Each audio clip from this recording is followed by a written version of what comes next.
Ang mabuting balita ng Panginoon ayon kay San Lucas, chapter 6, verse 12 to 19.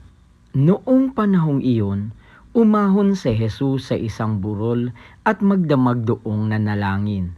Kinaumagahan, tinawag niya ang kanyang mga alagad at pumili siya ng 12 sa kanila na tinawag niyang mga apostol.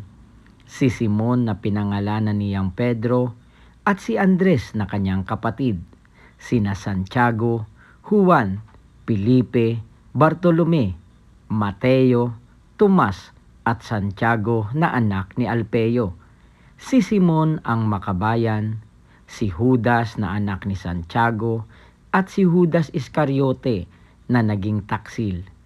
Bumaba si Jesus kasama sila at tumayo sa isang patag na lugar. Naroon ang marami sa kanyang mga alagad at ang napakaraming tao buhat sa Judea at Jerusalem at sa mga bayan sa baybaying dagat ng Tiro at Sidon.